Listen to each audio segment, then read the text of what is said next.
It's so crazy that it's already June. I feel like the year just began, but here we are, halfway through. I've never done the mid year freakout tag, but I thought it could be fun. So I have the questions up on my laptop, so I'll be looking this way. First one: what is the best book you've read so far in 2024?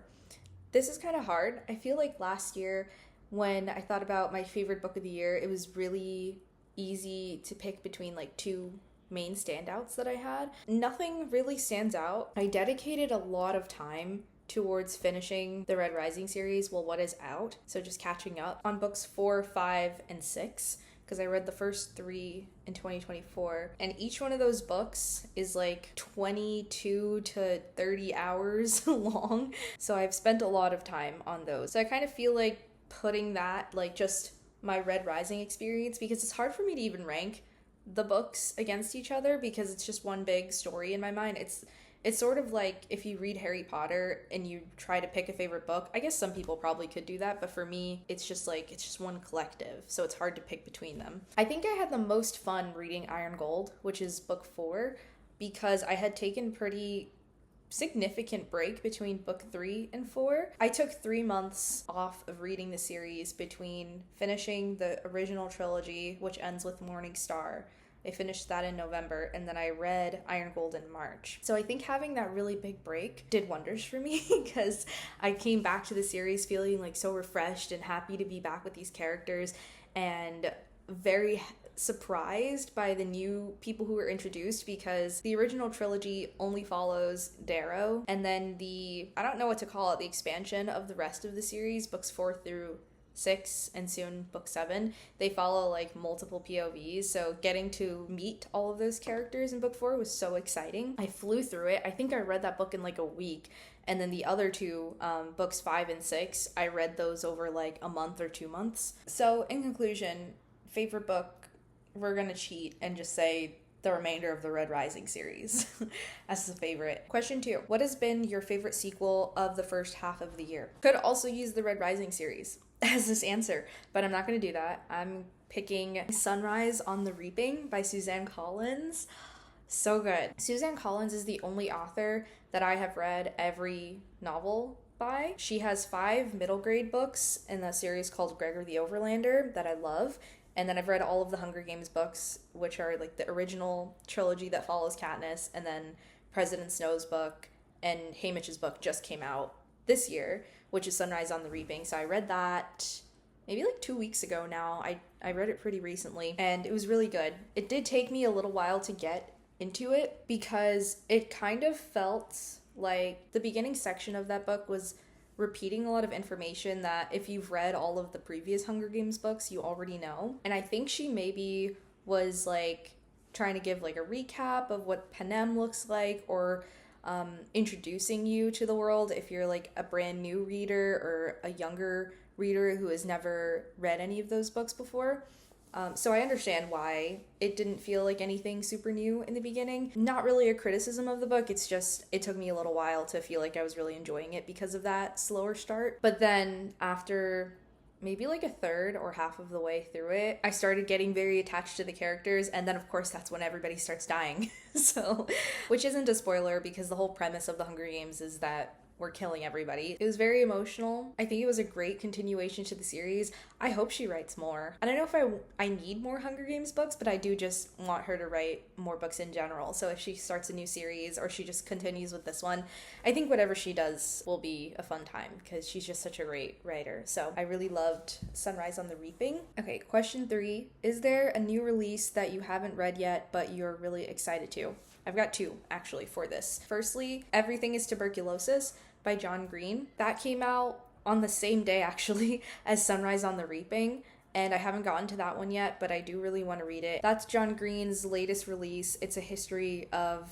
tuberculosis and how it has impacted countries in the past and how it is still affecting many countries today. So I really want to get to that soon. I also want to read Wild and Wrangled, which is the latest Lila Sage release. It's the 4th and final book of the Rebel Blue Ranch series, which I discovered this year and really, really like. They're cowboy romance novels, and they're very short, super easy to read, super quick, very well paced and well structured. And I really appreciate the ages of the characters. They're like in their late 20s usually, and they actually act their age. I've been having a kind of hard time finding romance books that don't just drive me nuts, with characters who are supposed to be like 20 somethings or even older than that, and then they act like middle schoolers. I really appreciate that her characters go through believable problems that aren't overly dramatized. If you're also not a fan of third act breakups where just something stupid and meaningless will be thrown in to like extend the word count or just, I don't know, adhere to what is expected of the romance genre structure, this series does not do that. She'll have like a third act conflict that's like this long. It'll go on for like 5 pages and it makes perfect sense and gets resolved in a way that's very satisfying. So I appreciate her books a lot for that, because it follows like the perfect romance formula that I like. So I really enjoyed discovering that series this year, and I'm excited to read the 4th book. I think my library just doesn't have the ebook yet. Yeah. Oh no, it does. It just doesn't have the audiobook yet. And I like the audiobooks a lot for that series. Those are really good. So maybe when my library gets the audio, then I'll read it. Question 4. What is your most anticipated release for the second half of the year? This doesn't really apply to me. I don't have any other anticipated releases. My only anticipated releases this year were, I keep wanting to say The Anthropocene Reviewed, because that's John Green's other nonfiction book that I love. But Everything is Tuberculosis, Wild and Wrangled, and Sunrise on the Reaping. Those were the only books that I was really super excited for to come out, so that's it. What is your biggest disappointment so far? Okay, I've got 2 books, but it's not so much the books, it's more of what they represent, if that makes sense. So the first is The Other Merlin, and the second is Kingdom of the Wicked. These are both YA fantasy romances, and I enjoyed my time most of the time when I read them, but overall, I'd say that I spent like a big portion of it being very frustrated. So the thing that disappoints me is I think that experience is telling me that I am aging out / have aged out of the YA fantasy romance genre. I still have hope, and I'll still like pick up books from that genre. I guess you could kind of call Suzanne Collins' books sometimes like YA dystopian romances, and I really still enjoy those a lot. So I'm sure there are those books out there for me. I'm just noticing that when I pick up YA fantasy romances, I am not enjoying them the way that I used to enjoy them when I was younger, which makes sense because they're not directed at my age group. Okay. What is your biggest surprise so far? I think it's Magnolia Parks. I was very surprised by how much I did enjoy that book. The first page is really good, and I had started reading it on Libby digitally like maybe 2 or 3 years ago.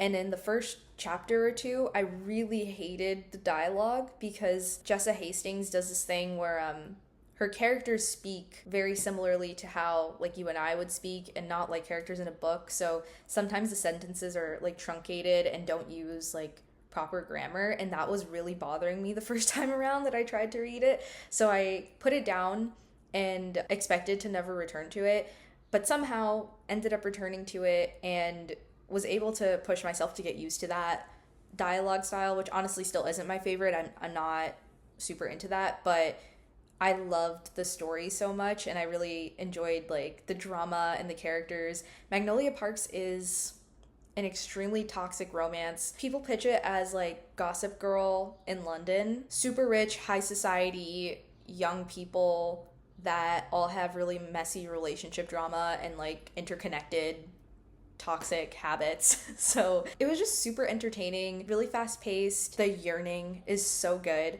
The writing is deceptively simple, but also really impactful. I didn't annotate my copy, which actually I have. I don't think I had any of the other books that I've talked about. Yeah, but I have this one. Such a beautiful book. I won't lie to you. This is definitely a giant factor as to why I read it, because it's so gorgeous. There's the spine. It kind of looks white, but this is like a really light baby pink, and I just think it's so sweet. There's the back. Yeah, I didn't annotate this at all because I was expecting to not like it that much and then probably sell it afterwards, but I did like it, so I'm keeping it, and we'll possibly get the second book, Daisy Hates. I've been debating about it for so long. Like, I've put it in and out of my cart so many times. I think I should just do it. It's just kind of expensive since I buy them from the Blackwell's website, which ships from the UK, because that's the only way you can get those really nice covers. Like, the covers in the US are pictures of feet. Okay, they're pictures of shoes, but still, I'm not like a huge fan of them. They're not that bad, but I really love the UK cover. So I should just get Daisy Hates, which is book 2 in the series. I think there's 5 out right now. So yeah, that was pretty surprising to discover that I enjoyed it so much.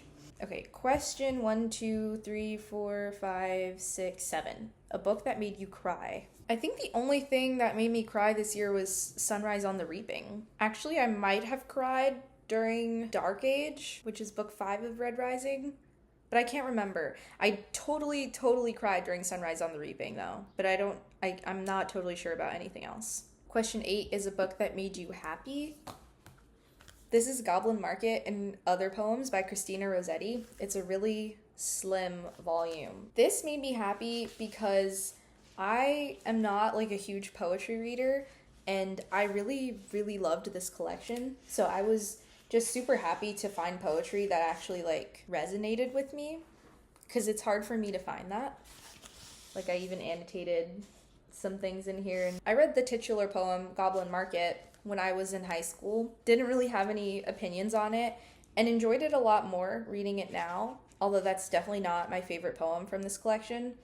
Half of them are like poems about love and loss, really about the loss of a love. I don't know if it's like breakup poems or that person died. It kind of feels more like that person died and she's writing a lot of letters about someone she was in love with who passed, which was really special for me to read. The second half of the collection was a lot about her faith, which I didn't really love those poems as much. They didn't have the same oomph that the first half of the collection had, but it was fine. It made me really happy to find some poetry that I liked and encouraged me to pick up some more poetry, which I haven't finished any collections since then that I liked anywhere near as much as those. I did actually find this one collection by Sarah Kay, who's a poet that I loved when I was in middle school. She has like a bunch of spoken word on YouTube, and I stumbled upon one of her collections at a used bookstore, which was really cool. So I've been reading those. I don't love them as much now as an adult as I did when I was a kid, but yeah, I'm just glad that coming across this collection has reignited my hope to find more poetry. I think this is also a really cute edition. Dover thrift editions are sometimes hit or miss, but this one was definitely a hit.